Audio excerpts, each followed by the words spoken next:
Hoy es día jueves 9 de julio y me gustaría presentar a nuestro invitado del día de hoy, que es el ingeniero Gustavo Garquea, ex asambleísta constituyente. Ingeniero, muchas gracias por estar con nosotros. Bienvenido a nuestra casa.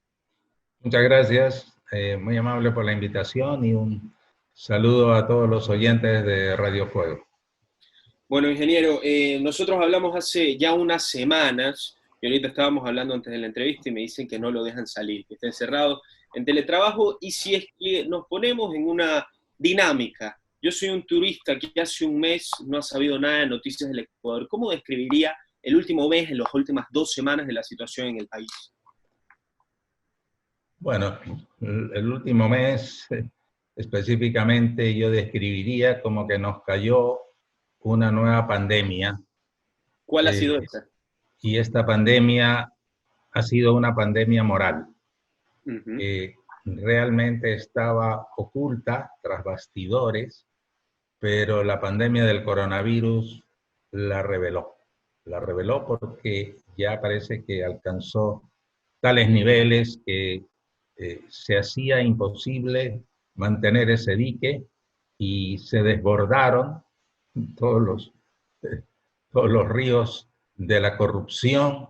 Salió a la luz una de las pandemias más graves que azota el país y que la ha azotado por años, por décadas, diría yo, lo cual realmente es terrible. Lo peor es que esto no ha parado, ¿no? O sea, es una noticia tras otra, una noticia tras otra. Y creo que ya esta pandemia de la corrupción ya dejó atrás las preocupaciones del coronavirus, ya dejó atrás incluso las estadísticas de cómo vamos, cuántos casos nuevos hay. Ahora es cuántos casos nuevos hay de corrupción, cuántos casos nuevos hay de carnets falsos, de negociados que no se cumplieron. O sea, creo que todo eso nos tiene tremendamente preocupados. Sabíamos que en algunos espacios públicos, por ejemplo, en el área de hospitales, había corrupción desde hace tiempo, pero nadie se atrevió a meter la mano allí. ¿Y quién se debió Incluso, haber atrevido desde un principio, doctor? perdón, ¿Quién se debió haber atrevido desde un principio para que no lleguemos a este punto? se debió haber atrevido. Bueno, yo creo que directamente el gobierno, específicamente, y de hecho, ¿qué es lo que permitió descubrir esto? Simplemente hacer un clic en el sistema de compras públicas para decir, hágase públicos todos los sistemas de compras públicas en situaciones de emergencia. ¿Ya? ¿Por qué? Porque al hacer públicos eso permite que ustedes como periodistas se pongan a investigar qué maravillas está pasando. Antes era eso vedado. Y yo tengo amigos en el área, o sea, que venden insumos para salud. Y me Sí. decían, mira, desde hace tiempo yo ya no participo ahí porque eso es un negociado terrible. Esta gente quiere ganar más de lo que uno gana, ¿ya? Y ya no participo, me decían mis amigos. ¿Ya? Y así pasaba con muchas empresas serias y todo. Entonces usted ve que los que participan son empresas que se forman de la noche a la mañana, empresas dedicadas a alimentos, a construcción y todo, que por ahí les sale un contratito y qué sé yo, y cambian su giro de negocios. Entonces, eso ha sido muy fácil de controlarlo. Digo, no se necesitó una ley. ¿Acaso alguien dictó una nueva ley en el Congreso? ¿Se reunieron los asambleístas a dictar algo? No, todas las leyes iguales y obviamente una acción firme de la Fiscalía, ¿no? Porque la Fiscalía recién ahora nos enteramos algunos, bueno, eso sabía, pero me dice, o sea que no es necesario hacer una denuncia, no es necesario hacer un escrito. No, la Fiscalía tiene una facultad que se llama actuar de oficio. Y eso es lo que la Fiscalía ha hecho. Y qué bien por la señora fiscal. Realmente le doy un aplauso a ella y a todo el equipo de fiscales que lo rodea. A la policía que conformó su cuerpo de tarea, ¿ya? Tampoco ha sido necesario dictar ninguna ley para hacer allanamientos de viviendas y toda la vaina. Ahora estamos viendo cómo debió haber actuado la justicia desde hace más de 10 o 20 años. Así es, ingeniero. Tocarle el tema, bueno, uno de los más preponderantes de las últimas semanas.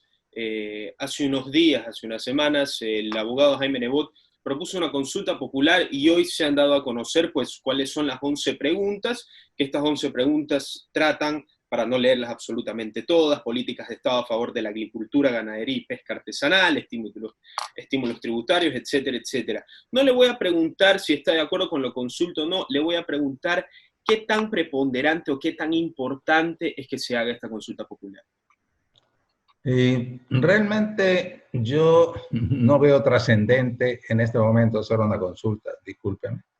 Yo creo que la propuesta del señor Nebot es como para tener un motivo para salirse por las tranqueras de su compromiso de ser candidato a la presidencia, que lo había anunciado desde hace algún tiempo atrás, y todo el mundo esperaba que obviamente el señor Nebot sea uno de los candidatos a la presidencia, pero de pronto salió. Cambió de opinión. ¿Qué pasó? ¿Salió? Qué raro, nadie sabe. Pero... Nadie sabe. No se animaría a tirar alguna teoría conspirativa de por qué pudo haber salido cuando él dijo que las encuestas lo daban como favorito a él. Es difícil hacer teorías conspirativas alrededor de ese tema, pero lo que sí es evidente es de que no tiene, o sea, no se justifica el hecho que por una consulta popular él diga, esta consulta es más importante a que yo esté de candidato. No, o sea, son cosas diferentes, señor Nebot, discúlpeme, ya no tiene nada que ver lo uno con lo otro, ni lo imposibilita. Él muy bien hubiera podido seguir de candidato y plantear una consulta. Han habido, además, tantas consultas en esta época, desde que apareció la democracia, ya, consultas, me acuerdo desde el señor Sixto Durán, que planteó si se privatizaba o no el IES, etcétera, etcétera. Muchas consultas en este país, el señor Correa también hizo consultas, ¿ya? ¿Estuvo de acuerdo con esa consulta en su momento? ¿Perdón? ¿Estuvo de acuerdo con esa consulta en su momento?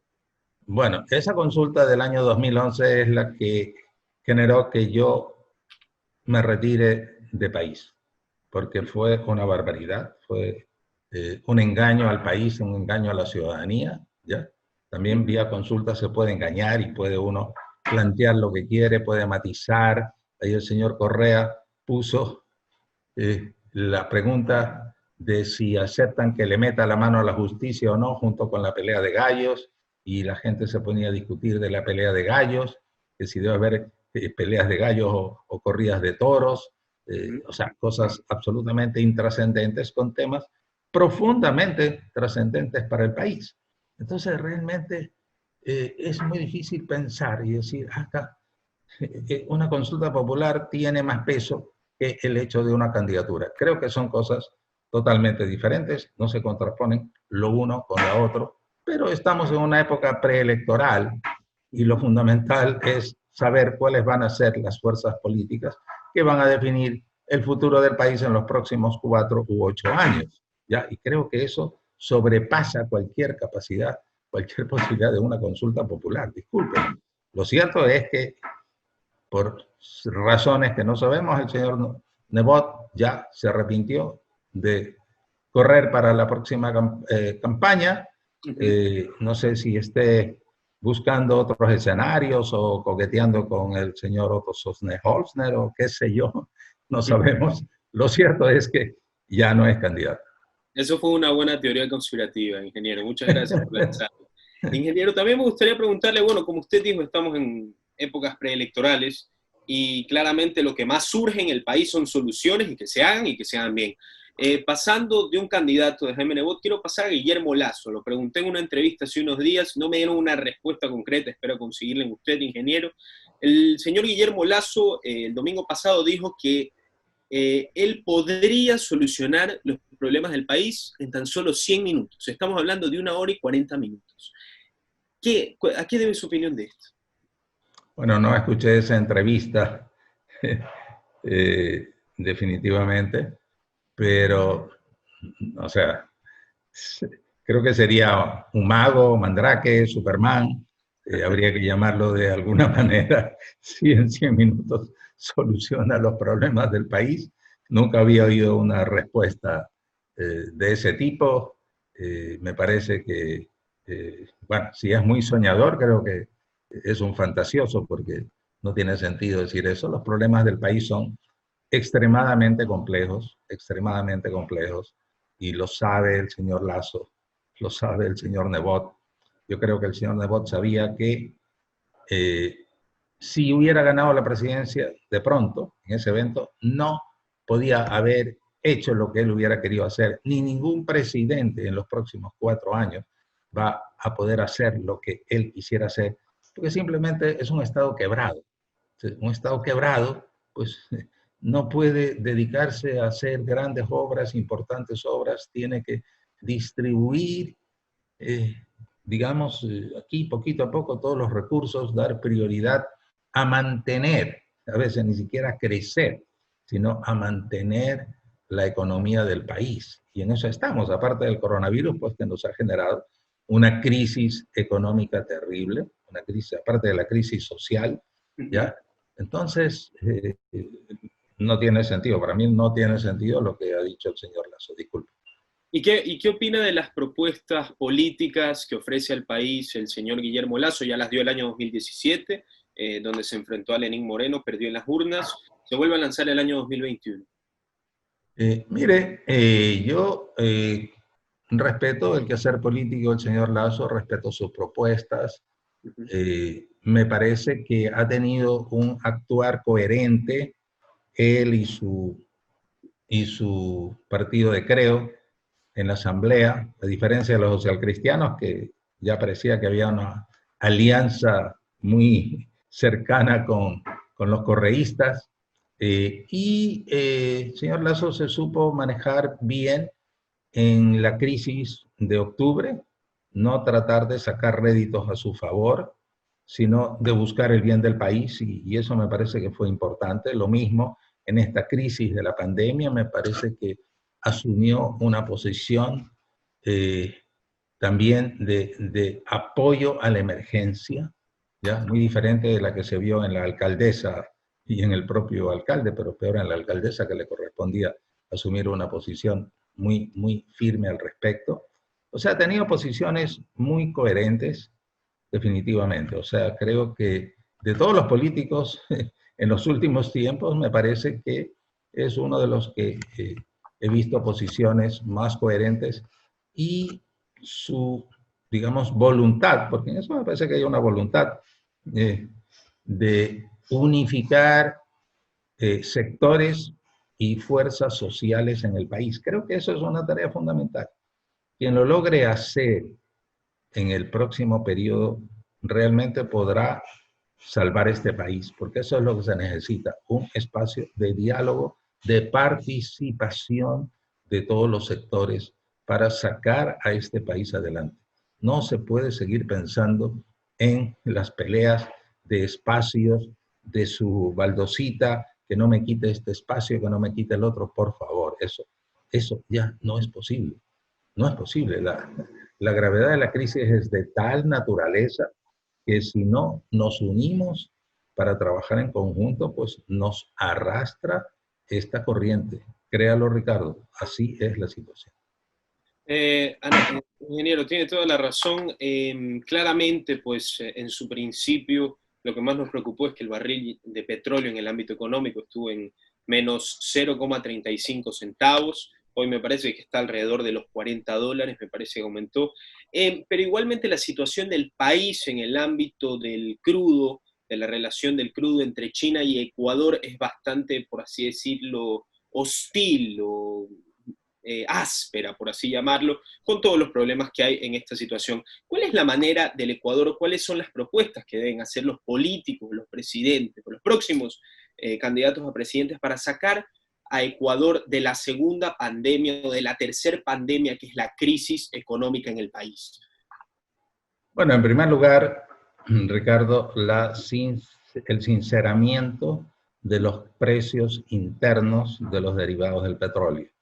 Creo que ya en parte lo ha hecho el presidente Moreno, y eso será una una carta a favor de los próximos gobiernos, Sí. ¿ya? Con la liberalización de los precios internos. Espero que se lo pueda mantener y que se lo pueda aplicar adecuadamente. Falta el tema del gas, que será un tema que también hay que tocar.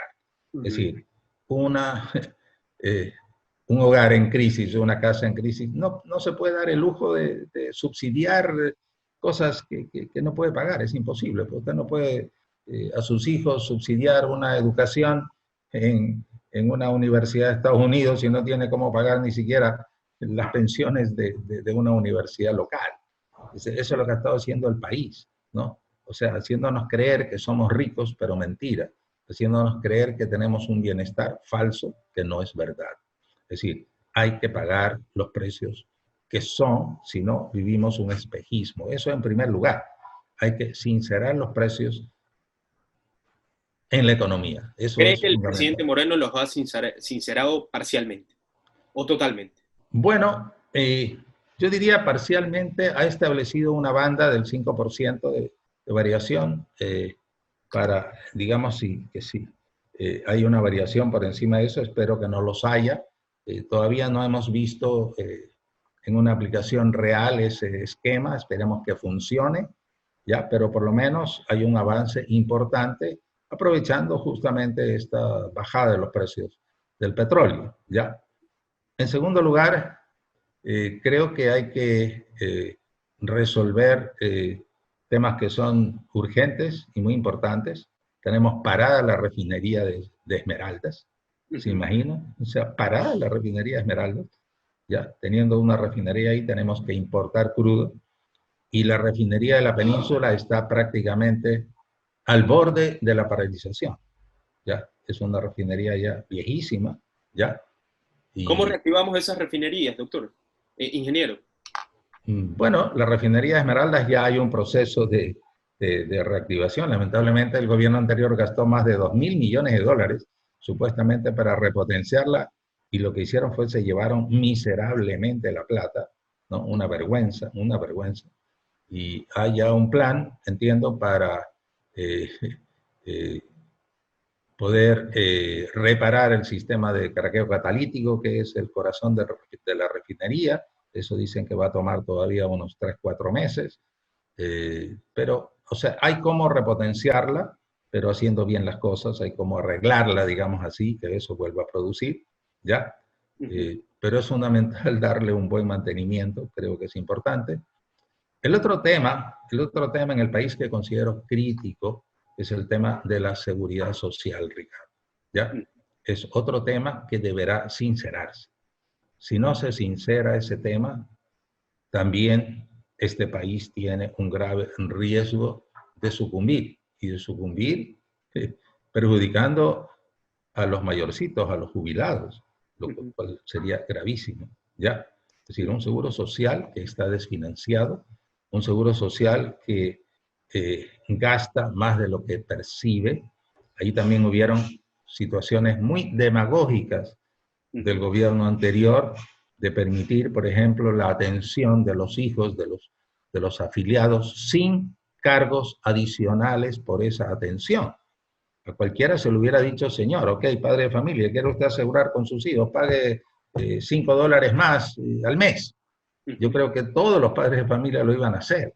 No, pero aquí es de gratis. No, lleven nomás a sus hijos, no hay problema, ¿no?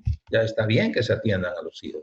Y podía haberse establecido un aporte especial para ello, ¿ya? Pero no se hizo, no se hizo, ¿ya? Hay miles de hijos de afiliados que deben ser atendidos, ¿ya? Por el Seguro Social. Es decir, entonces hay cosas ahí bien delicadas, aparte del tema de la corrupción al interior del Seguro Social, sobre todo de todo el sistema hospitalario, es algo escalofriante, es algo escalofriante, realmente. Sí, y no son cosas difíciles de hacer, ¿no? Entiendo que el gobierno estaba en un proceso de mesas de diálogo para llegar a consensos y justo el vicepresidente en su renuncia dijo que uno de los puntos pendientes era el tema de la seguridad social. Y creo que debemos llegar como un esquema de consenso todos los ecuatorianos a establecer, a definir ya un sistema de seguridad social. Es verdad, o sea, que el promedio de vida se ha aumentado de 65 a 85 años, ha subido 20 años, ¿no?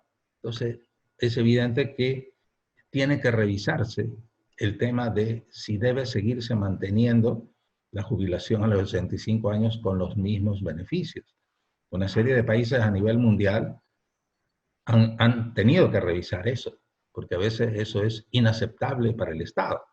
Entonces son cosas que tienen que irse revisando y los ecuatorianos tenemos ya que tener una conciencia no solamente individual. Aquí hay mucho individualismo, o sea, esto no me conviene a mí, entonces no lo acepto. Esto me va a perjudicar totalmente a mí, no lo acepto. Ok, pero pensemos en conjunto. Pensemos en conjunto como sociedad para nuestros hijos incluso. ¿Qué le vamos a dejar a nuestros hijos? ¿Un país quebrado? ¿Eso es lo que queremos? O sea, ¿qué le vamos a dejar a nuestros nietos? Entonces, son cosas fundamentales que deben resolverse para el próximo gobierno. Así es, ingeniero Darquea. Una pregunta un poco indiscreta me gustaría hacerle. Ha mencionado 3 veces exactamente el anterior gobierno. Nos referimos al gobierno del exmandatario Rafael Correa.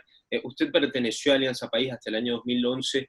Como usted dijo, preguntarle indiscretamente, cuando usted se separó de ese partido el año 2011, aparte del quiebre, porque uno de los quiebres que usted dijo fue de que no está de acuerdo con la consulta popular que se estaba practicando en ese entonces, ¿usted se imaginó lo que ese gobierno le iba a dejar como herencia a nuestro país? ¿Se lo imaginó? ¿Lo pensó desde antes? ¿O realmente fue una sorpresa para usted?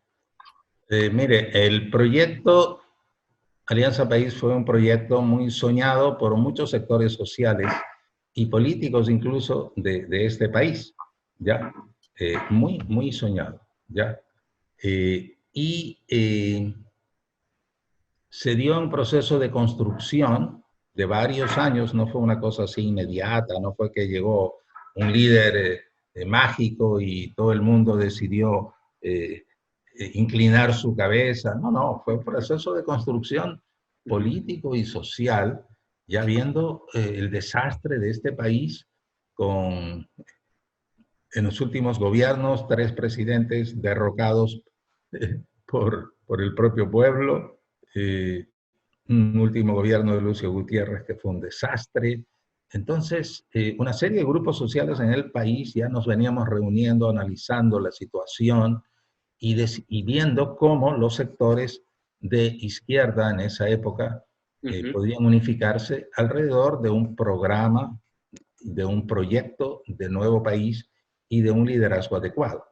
Y sobre esa perspectiva y por consenso, luego de una serie y muchas reuniones, me acuerdo, se decidió apoyar a la figura de Rafael Correa, cuando todavía era una persona poco conocida, mucho menos conocida que el actual el ex vicepresidente, ya porque luego él renunció de ministro de Economía de Palacio, ¿se acuerda? Sí, ¿Ya? sí.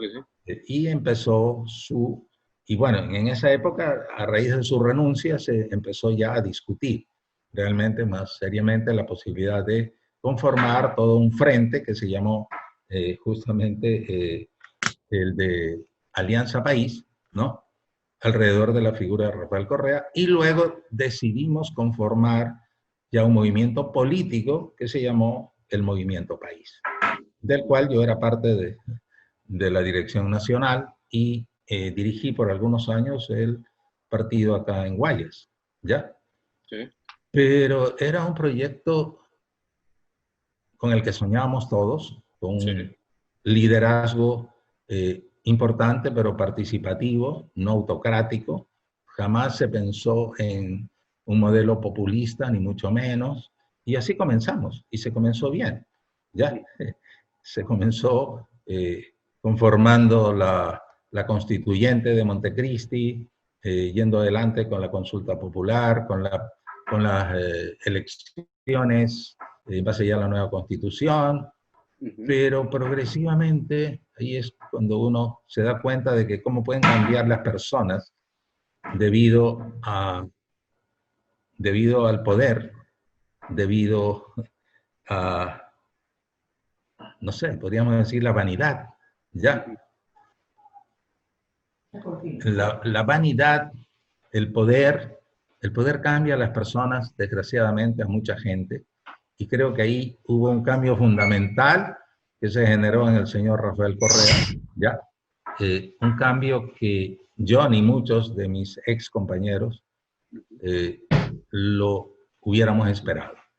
Y yo diría que fue una traición que él hizo a los principios del movimiento país. Ya, le puedo enseñar. Y yo le he enseñado a muchos periodistas, está en muchos libros que se han escrito al respecto, ya, cómo el señor Correa traicionó el proyecto de país, ya, cómo lo traicionó, ya.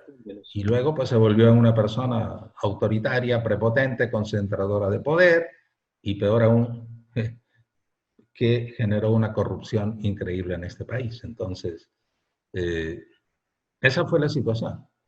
Esa fue la situación. Por lo menos desde mi punto de vista y mi apreciación.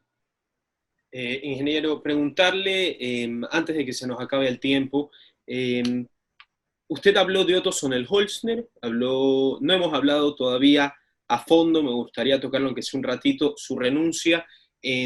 ¿A qué se debe su renuncia, ingeniero? ¿A qué cree usted que se debe su renuncia? Se veía venir, pero la pregunta es, ¿y después? ¿Qué viene después? ¿Estará en las elecciones de febrero del 2021? Mire, yo también me he hecho la misma pregunta que usted y creo que mucha gente se lo ha hecho, ¿ya? Sí. Eh, ¿Usted cree que se lo ha hecho porque le gustaría que estén en la papeleta? O sea, yo conozco, bueno, no conozco mucho, pero me ha entrevistado Otto cuando estaba de periodista, sí. Y es una persona, digamos, bastante transparente, normalmente dice lo que piensa, y creo que, y él lo dijo en algún momento, dijo que, bueno, primero dijo que no pensaba participar en política, pero después dijo, bueno, en un momento dado estoy pensando en hacerlo, ¿ya? Y yo creo que finalmente ha sido, o sea, ha escuchado el llamado de alguna voz en su interior que dice, mira, este es el momento. Si quieres servir a tu país, ¿ya? Y yo pienso que Otto lo hace por un sentido de servicio. No lo creo que lo haga por un sentido de relucir, no. Lo hace por un sentido de servicio. Y dice, bueno, si quieres servir a tu país hacia el futuro, este es el momento. Evidentemente que yo creo que hay una serie de sectores políticos que lo han estado haciendo la corte, ya seguramente están de pronto pidiendo que él sea candidato, pidiendo su apoyo, eso no lo sé exactamente, ¿ya? ¿Se anima a Pero, decir cuáles podrían ser esos sectores? bueno, evidentemente están del centro hacia la derecha, ¿no? No creo que sean sectores del centro hacia la izquierda, ¿ya? Pero de pronto yo me pregunto si no ha sido precipitada la decisión que Don Otto ha tomado, porque él no tiene partido, ¿ya? Él no tiene una propuesta política para hacerle al país, ¿ya? Él es producto un poco de la improvisación, ¿no? Le llamaron a ser vicepresidente, le tocó la pandemia y con la pandemia recorrió el país, obviamente, entonces, pero le digo, por la propia experiencia de Rafael Correa, lo que nos pasó a nosotros, no teníamos partido. Nos tocó construir un partido ya durante el proceso electoral, preelectoral y de gobierno. Y eso es lo peor que puede pasar para un país. Y es otra de las razones por las cuales Correa se pudo erigir en un autócrata prácticamente, ya, en un cuasi dictador, porque una estructura política débil, como era la de país, recién queriendo formarse, y cuando usted está en el gobierno no tiene tiempo de formar estructuras políticas ni nada de eso, olvídese, pues las tareas de gobierno son inmediatas, requieren su acción 24 horas del día, ¿ya? Entonces, esas son debilidades muy grandes del señor Otto Sonnenholz. Ingeniero, ¿usted describiría al señor Otto Sonnenholzner si en el caso de que llegara al poder sería un gobierno de derecha, de centro derecha? ¿Cómo lo describiría? Yo creo que O sea, estaría por un gobierno de centro derecha, me da la impresión. No lo veo a él como un derechista ortodoxo a ultranza. Me parece que es una persona que tiene mucha sensibilidad social, pero obviamente su pensamiento, su esquema está en el tipo de un gobierno de derecha, ¿ya? Entonces me parece que estaría por ahí. Pero eso no es el problema más serio. El problema más serio es con quién se va a ir, ¿ya? Porque posiblemente, si quiere ser candidato, va a tener que serlo de alguna tienda política existente. No hay tiempo, ni tiene ¿Qué le tiempo de conformar recomendaría? un partido. ¿Perdón? ¿Qué partido le recomendaría a Otto Sonnenholster? Yo a ninguno. Ninguno. A ninguno. Lo ideal sería, lo ideal, y eso es bueno para una persona joven que quiere entrar a la palestra, hacer un partido nuevo. Eso es lo ideal y lo que muchos han hecho, ¿ya? Pero no tiene tiempo, definitivamente. Y ya estamos creo que ya en septiembre toca inscribir candidaturas, hacer procesos de selección, etc. Ya no tiene tiempo. Entonces, yo pienso que para que él haya renunciado en este momento y no esperado a terminar su mandato, es muy posible que él esté pensando a ser candidato de alguna tienda política existente, ¿ya? Pero eso no lo sabemos todavía. Así es, ingeniero. Para terminar la entrevista y agradecerle, ingeniero, me gustaría hacerle una última pregunta. El presidente Lenín Moreno ha anunciado 7 cambios en el gabinete y va a tener un cuarto vicepresidente en 4 años de presidencia. Queda menos de un año, quedan meses para que acabe, para que culmine su presidencia, su tiempo en el poder. ¿Cuál cree que debe ser la conclusión, la mejor conclusión que le podría dar a Lenín Moreno a este país tan golpeado en estos últimos meses? La mejor conclusión, no entiendo exactamente su pregunta. La mejor conclusión que le podría dar en lo político, en lo económico, las últimas medidas que podría tomar el señor Moreno para que cuando entregue el poder se podría decir, bueno, hizo lo que mejor pudo hacer. Bueno, las cosas son complejas, son duras. Creo que el avance de la negociación de la deuda externa ha sido una cuestión importante, por lo menos algo bueno que hemos escuchado en los últimos tiempos, Sí. ¿ya? Realmente creo que una acción importante y creo que por lo que el país le agradecería mucho es continuar en el proceso de reducción del tamaño del Estado. Es decir, apretar el cinturón, cumplir con su propio plan de austeridad, porque un gobierno nuevo no lo va a hacer. O sea, un gobierno nuevo no entra votando gente, porque mucha gente lo ha ayudado, etcétera, etcétera. Eso lo puede hacer alguien y que de Ya se va a ir pronto y no tiene nada que perder. ya no tiene nada que perder, ya no está esperando ser candidato. Entonces, esa es una de las medidas importantes, ¿no?